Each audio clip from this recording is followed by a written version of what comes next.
She said, "I've found someone who actually excites me. This trip is over for us." We were still sharing the same hotel room. I didn't argue. Okay. I booked an earlier flight home alone. 2 nights later, I got a call from a number I didn't recognize, and the first sentence made me sit up straight. I'm 35, and I thought I had my life figured out. My girlfriend and I had been together for 4 years. We weren't married, but we talked about it. We lived together, split bills, had our routines.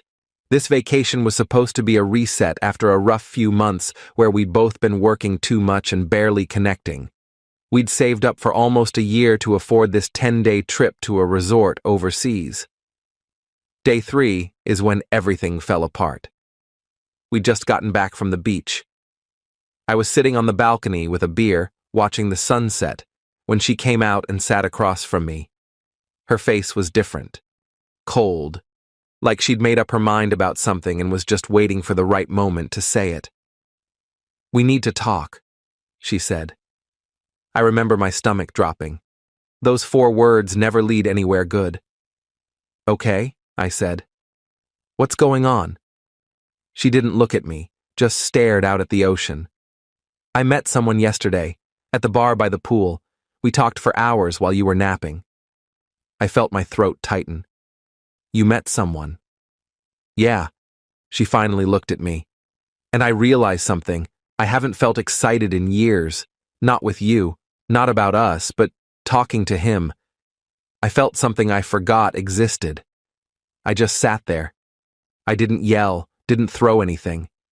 I think part of me saw it coming, honestly. We'd been going through the motions for months. "So what are you saying?" I asked. "I'm saying this trip is over for us. I'm not going home with you. I'm staying here. He's staying at the same resort. I want to see where this goes." I looked at her like she was a stranger, and in that moment, she was. "Okay," I said. She blinked. "That's it? Just okay?" "What do you want me to say? You've clearly made up your mind. I'm not going to beg." She looked almost disappointed, like she'd expected more of a fight. "We're still sharing this room for the next week," she said quietly. "Not anymore," I told her. "I'm booking an earlier flight. I'll be gone by tomorrow night." She didn't argue. Didn't apologize. Just nodded and went back inside.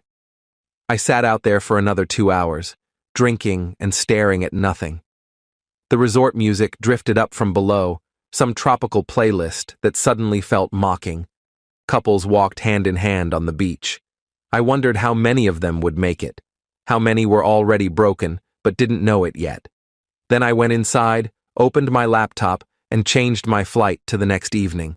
It cost me an extra $300, but I didn't care. I wasn't going to spend another week watching her fall in love with someone else.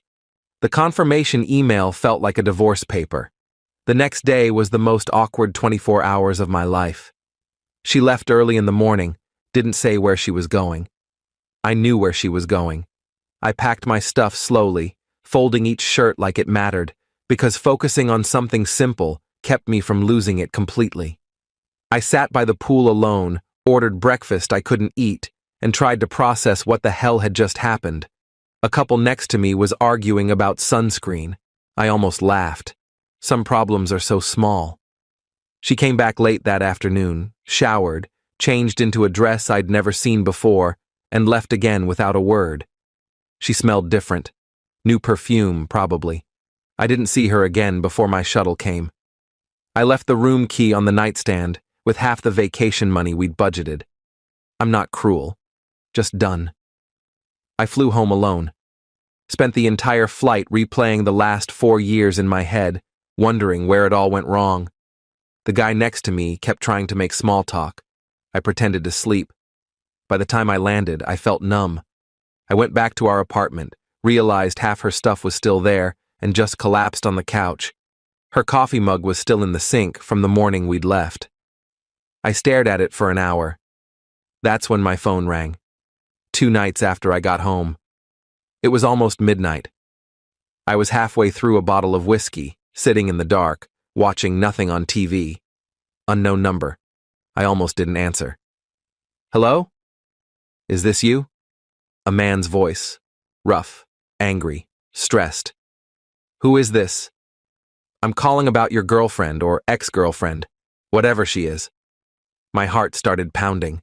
The whiskey fog cleared instantly. What about her? She's at the hospital. She asked me to call you. I sat up straight, suddenly cold. What happened? Is she okay? She got into a fight with my wife. I froze. The room seemed to tilt. Your wife? Yeah, my wife. The woman I'm married to. The woman your girlfriend didn't know existed until 2 hours ago when my wife showed up at the resort and found us together. I felt like I'd been punched in the stomach. Wait! You're the guy she… Yeah, I'm the guy. And I didn't tell her I was married because I'm a piece of shit, apparently. But that's not why I'm calling. I'm calling because after my wife hit her, your girlfriend completely lost it. Started screaming, throwing things, tried to attack my wife back. Security got involved. Police came. She's been detained. They're talking about pressing charges for assault and property damage. She gave them your number as an emergency contact. I couldn't breathe. My hands were shaking. Are you serious right now? Dead serious. Look, I don't know what you want to do, but she's asking for you, crying, hysterical. She doesn't have anyone else out here. Her credit cards are maxed. The hospital wants payment. The hotel wants her out. I hung up. I sat there in the dark for 10 minutes, staring at my phone like it was a bomb. The TV flickered. Somewhere outside, a car alarm went off. Normal life continuing while mine imploded. Then it rang again. Same number. Don't hang up, he said quickly. She really needs help. She's in a foreign country with no money left and possibly facing legal trouble. I can't help her. My wife is losing her mind. This is a disaster. Not my problem, I said. My voice sounded strange, calm, dead. She ended things. She chose you. She can figure it out. Man, I get it, but she's… I hung up again, blocked the number, poured another drink. Update 1, I didn't sleep that night. I kept thinking about her sitting in some hospital or police station, alone and scared. Part of me felt bad, the human part, the part that had loved her for 4 years. The other part felt like she'd made her bed, and now she could lie in it. That part was louder. Around 3 in the morning, I got a text from her number. It was long, rambling, no punctuation, apologizing over and over, begging me to help her, saying she'd made a horrible mistake, that she was scared and alone, that she had no one else, that I was the only person who'd ever really cared about her. I read it 3 times. Then I didn't respond. The next day, I called the resort, gave them my name and confirmation number, confirmed that she'd been involved in an incident. They were professional, but clearly uncomfortable.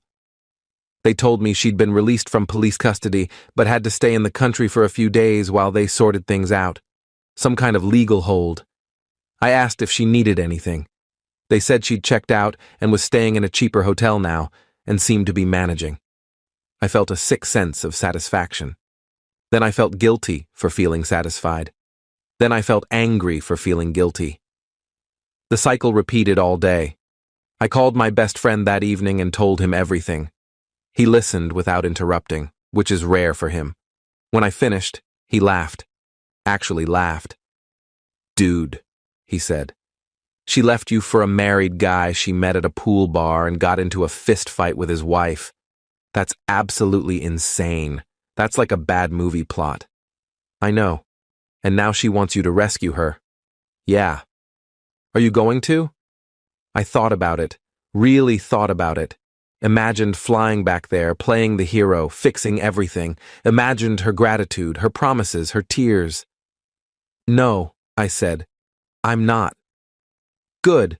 Let her figure it out. She's an adult. She made adult choices. Now she gets adult consequences. But it wasn't that simple. Over the next few days, she kept texting, calling from different numbers I didn't recognize, leaving voicemails, each message more desperate than the last. She'd maxed out her credit card, paying hotel bills and hospital fees. She couldn't afford to change her flight. She needed money, Just $500. Just $300. Just anything. I ignored all of it. Deleted without listening after the first few. Then her mom called me. "Please," she said. Her voice was shaking. She'd always been kind to me. "I know what she did. She told me everything. I'm furious with her. But she's my daughter. She's stuck there. I can't afford to help her. I'm on a fixed income. Can you please just wire her enough to get home?" I told her mom I'd think about it. I didn't think about it. Then I blocked her number too. That one hurt. Her mom didn't deserve this, but I couldn't start opening doors. Update 2. A week went by. I started moving her stuff out of the apartment, packed it all into boxes methodically. Every item felt like evidence. Photos of us smiling, her favorite coffee mug, books she'd never finished, a sweater she'd stolen from me 2 years ago. I put it all in the storage unit we'd been renting, changed the locks, had a locksmith come out same day. I know that sounds cold, but I didn't want her coming back and acting like nothing had happened. Didn't want to come home and find her in our bed crying. Then I got a Facebook message from someone I didn't know. A woman. The profile picture showed a woman in her 40s, smiling, standing with 2 kids. She said she was the wife, the one who'd hit my ex. "I'm sorry for what happened," she wrote. "I didn't mean to drag you into this, but I thought you should know the truth about what kind of person she is, and what kind of person my husband is. We both deserve better." She sent me screenshots, messages between her husband and my ex. Dozens of them. They'd been talking for weeks before the trip. Since before we'd even booked the vacation. He'd clearly lied about being single. Told her he was a businessman traveling alone. She'd sent him photos, flirty messages, plans to meet up, fantasies about running away together. But there was more. Turns out my ex had told him we'd already broken up before the trip. That I was just a friend traveling with her because we couldn't get refunds. That she was completely available and couldn't wait to be with him. That I was controlling and she was finally escaping. I stared at those messages for a long time. My coffee went cold. The sun set outside my window. She'd lied to him, lied to me, probably lied to herself. This wasn't spontaneous. This was planned, calculated. I was supposed to be there as the safety net while she test drove her new life. I didn't respond to the wife, just closed the messages and sat there feeling numb. Then empty. Then, strangely, relieved. Because now I knew for sure. No doubts, no what-ifs. Just clarity. 2 days later, my ex finally made it home. I know because she showed up at the apartment, started banging on the door at 9 at night. I was watching a game, eating takeout, actually having a decent evening. "Let me in," she shouted. "We need to talk. Please. I know you're in there." I opened the door but kept the chain on. She looked terrible. Hair messy, dark circles under her eyes, clothes wrinkled. Part of me felt bad. The other part felt nothing. "Your stuff is in storage, Unit 212. I'll text you the code," I said calmly. "Are you serious right now? You can't just throw away 4 years." "I didn't throw away anything. You did. On day 3 of our vacation. I made a mistake. I'm sorry. I was confused and stupid and I don't know what I was thinking. And you lied. You told that guy we'd already broken up. You were planning this before we even got on the plane." Her face went pale, her mouth opened, closed. "Who told you that?" "Doesn't matter. It's true, isn't it?" She didn't answer. Just stood there with tears running down her face, mascara streaking. She looked young suddenly. Lost. But that wasn't my problem anymore. "We're done," I said. "Don't contact me again. I'm serious. I'll get a restraining order if I have to." "You don't mean that. You loved me." "I did love you. Past tense. That person doesn't exist anymore." I closed the door. She stood out there crying for another 10 minutes, pleading through the wood. Then she started yelling, calling me names, saying I was heartless, that I never really loved her, that I was probably relieved this happened. The neighbors probably heard everything. I didn't care. Finally, she left. Update 3. That was 3 months ago. I haven't heard from her since that night. Mutual friends tell me she moved back in with her parents 2 states away. lost her job because she'd taken unauthorized time off to extend her trip, and then couldn't return on time due to the legal issues. She'd called in sick, then just stopped answering when they tried to reach her. Last I heard, she was working retail part-time and still paying off the credit card debt from the vacation. The legal stuff got dropped eventually. The wife decided not to press charges. Small mercies. The married guy? His wife divorced him within 2 months. Apparently my ex wasn't his first affair, not even his second. The wife messaged me one more time about a month after everything to say thank you for not causing more drama and wished me well. She seemed like a good person. I hope she's doing okay. We both got played by people we trusted. As for me, I'm doing okay. Better than okay, actually. I got a promotion at work last month. My boss said I seemed more focused, more driven. Funny how betrayal can fuel ambition. I started going to the gym regularly, actually enjoying it. Picked up a couple hobbies I'd abandoned years ago. Guitar, photography, things I'd stopped doing because she found them boring. I started seeing someone new about 6 weeks ago. Nothing serious yet, but it's nice.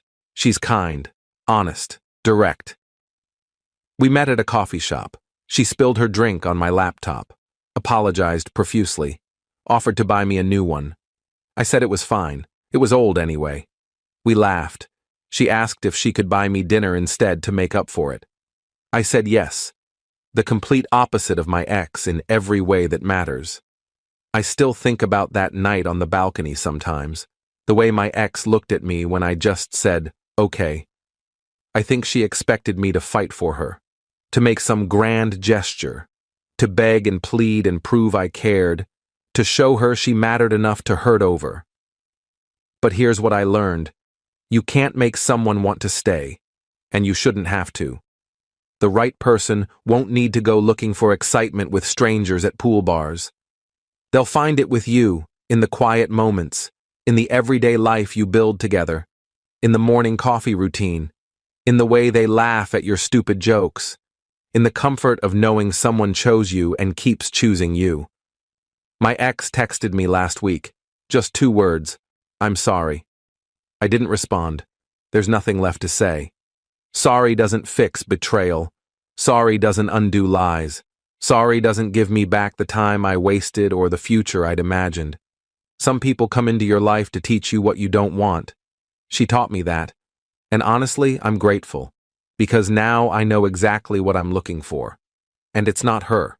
It's not someone who sees me as an option, as a backup plan, as the safe choice, while they explore more exciting possibilities. Final update.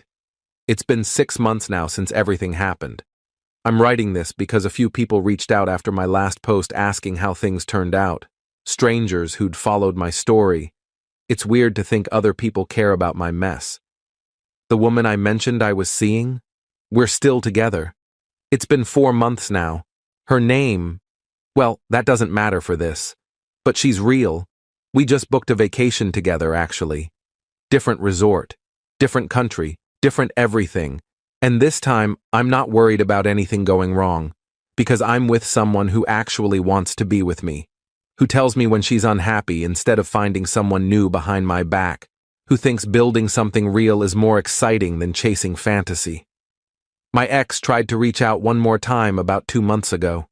She sent a long email explaining everything from her perspective. How she'd been feeling unfulfilled for over a year. How she'd made terrible choices. How she wished she could take it all back. How therapy was helping her understand why she sabotaged good things. How she'd grown. How she knew I probably hated her, but she hoped someday I could forgive her. She asked if we could meet for coffee and talk. Just talk. She wanted closure. I read it twice, sat with it for a day. Then I deleted it. Some people deserve second chances. Some people deserve closure. But sometimes, the best thing you can do for yourself is just move forward without looking back. Her closure isn't my responsibility. Her healing isn't my job. I spent 4 years trying to make her happy. That's over now. I don't hate her. I don't wish bad things for her. I hope she gets help. I hope she figures out whatever she needs to figure out. I just don't think about her anymore. And that, more than anything, tells me I made the right choice that night when I said okay and walked away. Life's too short to spend it with someone who sees you as a backup plan, as the person they settle for when their exciting option doesn't work out. I deserve more than that. We all do. I'm happier now than I've been in years. My apartment is mine. My life is mine. My future is mine. And I'm building it with someone who chose me first, not second. Not as a safety net. First. That's the ending I needed. Not the one I planned, but the one I deserved. Sometimes the best revenge isn't revenge at all. It's just living well, moving on, being genuinely happy, letting go completely and finding something better. I found something better.